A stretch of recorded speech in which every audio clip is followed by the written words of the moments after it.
Yeah, you're mother flippin' right. Brand new PB at TeamSport Eastleigh. But that's all in the past, so we wipe that slate clean and we look to the future. We look to TeamSport Gosport. Gosport.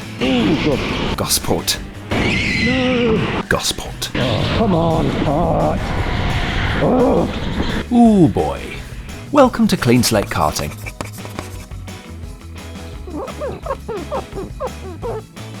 Now, I'm not going to mince my words, it was pretty much a night of frustration over 3 sessions on the track, but it's worth noting that this was our first time to Gosport, so different track, as well as in a different type of kart.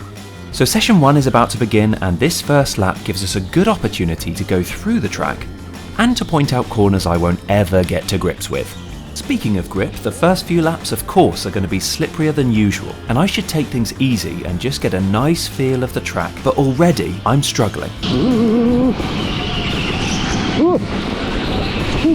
So those corners definitely make it to the list of never fully understood. As does this corner. There's a bit of confusion now as we go onto reds, move forward 10 metres then go onto reds again, which gives us a great opportunity to eyeball mark. And now we can begin the session proper. And we go onto greens and there's immediately at least 7 karters in front of us figuring their way round the first corner. So we just get in the queue, and despite it being early days with very little grip, we're looking for any opening we can find to move up the pack. And we're already doing a good job of getting past 2 drivers in 2 corners.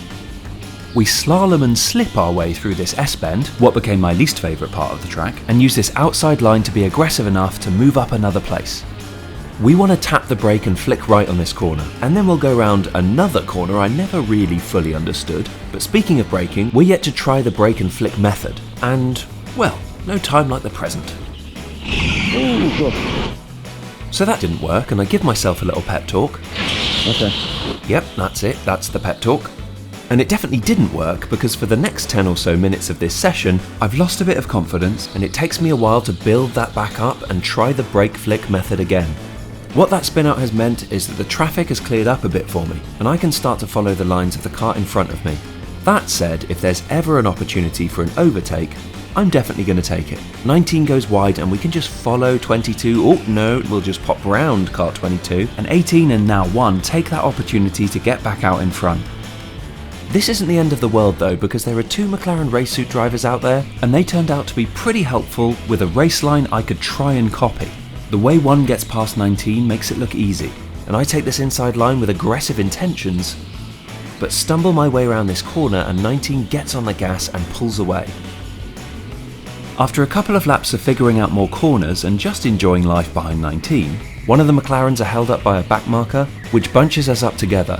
I think about this inside line, but 19 blocks me off, and down the ramp, and I'm in position to take this inside line much cleaner this time and get ahead of 19. 7 cuts in this corner, forcing 1 to brake. And yeah, you bet we're going to replay this in slow-mo. Whose fault is that?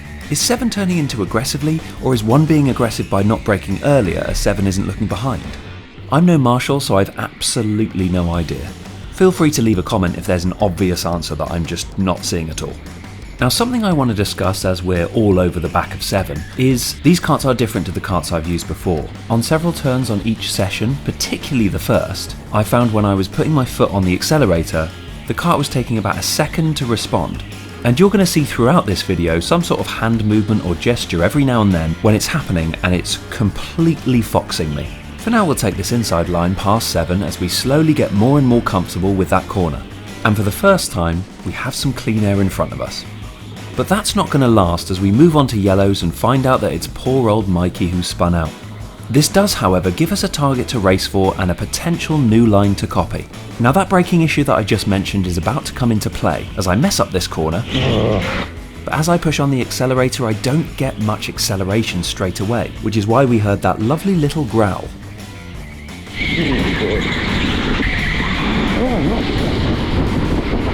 So some suspicions are starting to creep in, and I don't want this to affect any future promising laps. Driving without faith in the kart you're in can be a confidence killer.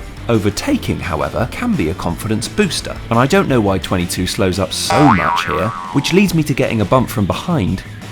And up this ramp I want to get cleanly past 22, not mess up this inside corner, and try my best to catch up to Mike. Spoiler alert, I don't, and I royally mess up this corner, which leads to a McLaren overtaking me, which I'm happy to allow. The kart is happy to brake for me again. And I'm also overjoyed to be overtaken once more by the second McLaren. I am struggling. But then the karting gods throw me a lifeline as we go on to reds, and if I'm sensible here, when it goes green, I can laser focus on the lines the McLaren twins are doing in front of me and learn from them.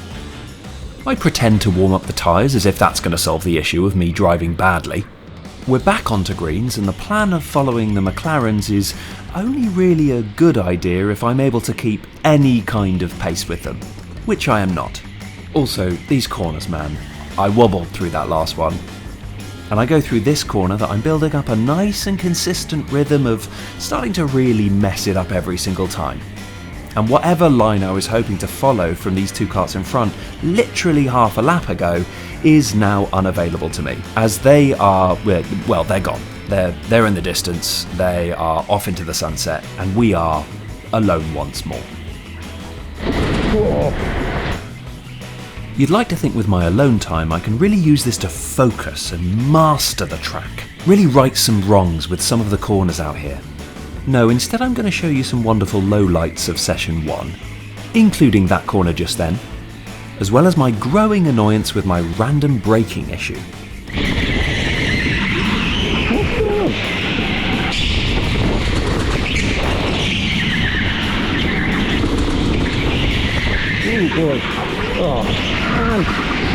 So somehow we end up catching up with some people, and as we join the train of karts, I see one of the reds get double overtaken on that inside line. I feel like I have more pace than the two reds in front, and I've got a nice new aim of racing and overtaking kart 20 and 7. I get a lovely inside line on this up ramp, but I have to ease off as 20 comes across. I take a wonderfully aggressive inside line on this corner to battle past 7 and keep up with 20. There's not much overtaking opportunity around this first corner, and I just need to have faith that at some point there'll be a gap I can take. We go into my least favourite corners, which I actually look like I've done quite well. I'll only get a good opportunity for an overtake if I can turn these next corners a lot better than I've been doing so far. So we turn right, and we turn left, and I think we can all agree there's still room for improvement. But I am starting to learn how to take this bottom ramp corner, and 20 goes a bit wide for us to go almost side by side. This gives me an opening to be foot to the floor aggressive, and 20 hits me on our way through as they match my aggression. Now I don't think that's my fault, and I turn in on that second corner because I think I've won the place. But maybe I should have left more room? Please do let me know / tell me off in the comments if I'm in the wrong here. The rest of the session was fairly quiet, apart from a few wonderfully terrible out-of-control turns.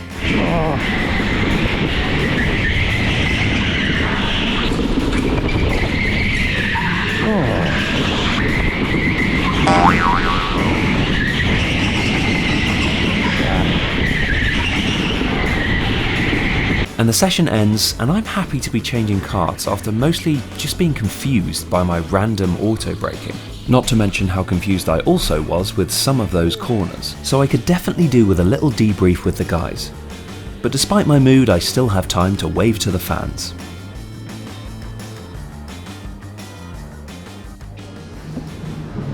Oh, So that was harder than I thought it oh would be. man, This track's really slippy. I don't have any grip. What? Where are we? So there was no TV to do a big reveal on our times, but here's us 5 and our final session 1 positions. Yeah, someone among us had the fastest lap. The aim Mark and I spoke about was a sub 32, and we can see some lucky sailor has done it already in the first session. Michael came in at 10th with a 32.8. Next was me in 9th with a 32.4. Sam came 7th with just under a 32.4 as well. And Mike in 5th with a 32.2. And you guessed it, with a mega 31.5 was Mark. Needless to say, he was delighted, and rightly so. But enough of all that nonsense. Session 2 is upon us, and before we even get started, we find out the unfortunate news that we're in exactly the same kart as Session 1. So I'll have to hope that the braking issue in the last session magically disappears. It's just you and me against the world. We can do this. Feeling full of focus and firepower, I remind myself of my last session's time and the task at hand to get a sub 32. I even pull a quote from my favourite TV show out the bag. That may be good for the rest of the 505, but that is not good enough for easy company. So session 2 gets underway, and after a few clear laps, I get overtaken, use good reactions to avoid 32, overtake again whilst 32 warms up their tyres, almost get overtaken once more, get absolutely yeeted by Mark into the wall, and brake too hard on this corner just like the first session, and spin out. As annoying as that is, what makes me feel a lot better is a couple of laps later, we find Mark in exactly the same position. Happens to the best of us.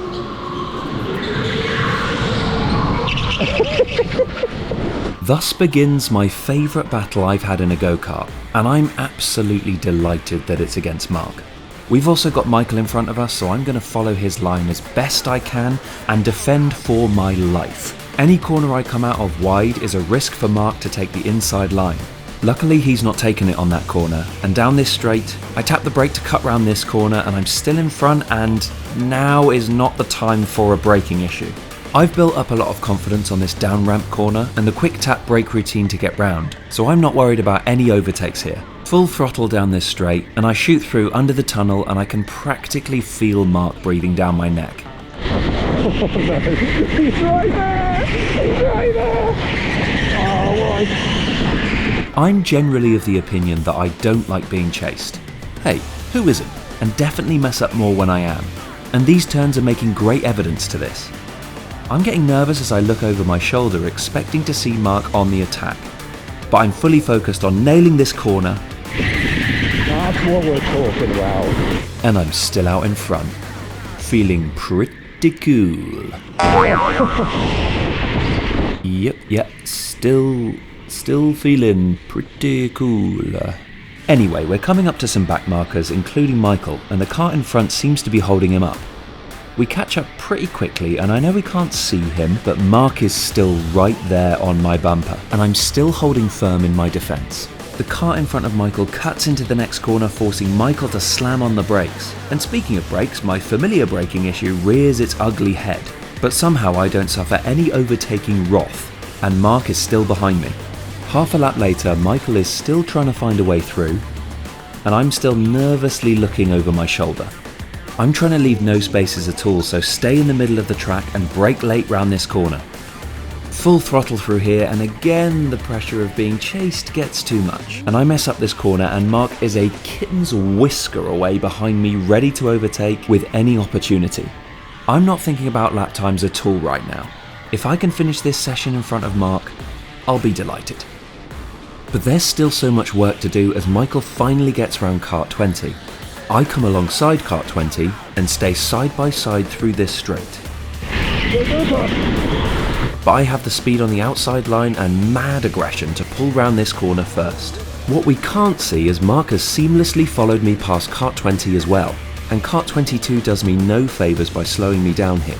I'm still in aggressive overtake mode, so I take this inside line, and a rare sighting of actually doing a good job through this S-bend. And the pressure is still on because I guarantee you Mark is still right there behind me. But this session has a happy ending, because apart from a lapse of concentration, literally looking away to the left for some reason and not at the track, a lap later the session ends and we've managed to successfully defend our position from Mark. That was fun. That said, this doesn't mean we have a faster time than him. The proof is very much in the lap time pudding. So here's how we line up, and we have 2 more sub-32 finishers.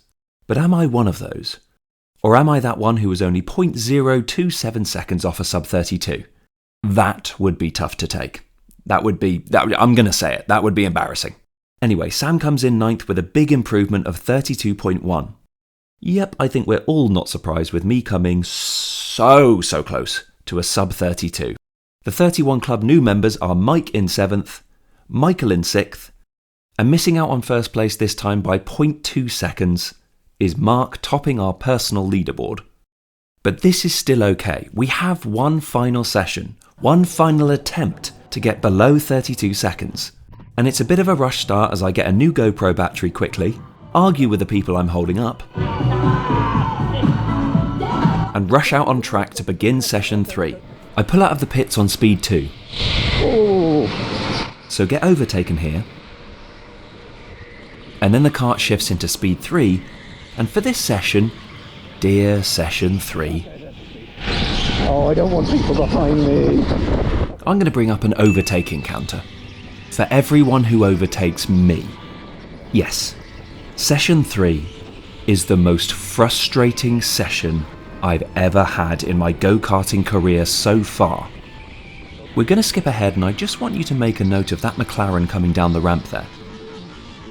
And we'll skip forward only a couple of laps via a couple of confidence-denting lowlights of session 3, including that wonderful braking peculiarity again. Oh, fuck. I'm doing something wrong.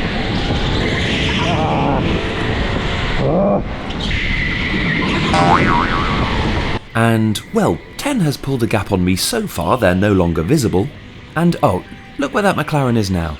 Overtaking me. Oh, not just one, both of them. Both McLarens. But it's okay. The upside of this is we can copy their line and use this to get a solid lap time in the bag, right? Well, firstly, that's great thinking. Well done you for suggesting that idea, really. It would be great thinking if I could keep up with the McLarens. This is a lap later, where there's already a notable gap. Look, session 3 was a confidence blow. So much so, in fact, I'm just gonna leave you to it. Making sure to leave no overtake unturned, and to really paint a frustrating picture, any aggressive noise I make too. Enjoy. Oh no.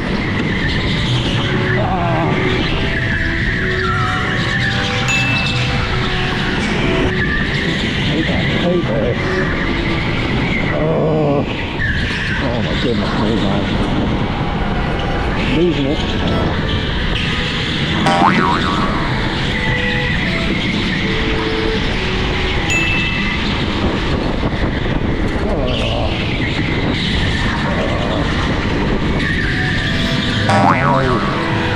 Now we're currently drowning in negativity, so I thought we could enjoy a lovely little dose of positivity for a lovely move to overtake.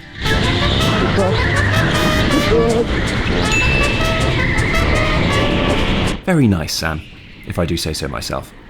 And no, we're not changing that overtake counter to 3 because you went past one person. Flip reverse my mood and slide quite quickly a lap later into the peak of my anger. Oh, come on, kart. Oh.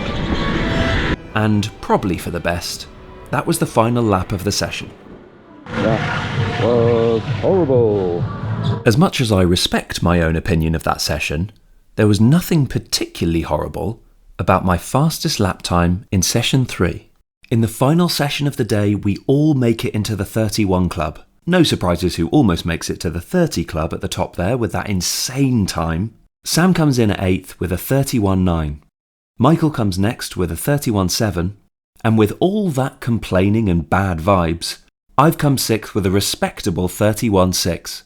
Mike up next just ahead of me with a 31.5, and at the very tippy top, Mark with a frankly amazing time of 31 seconds, so very close to being in the 30s.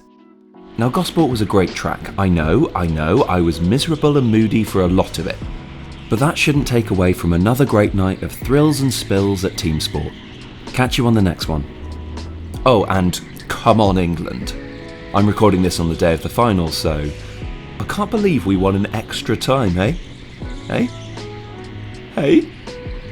You're right, less football, more karting.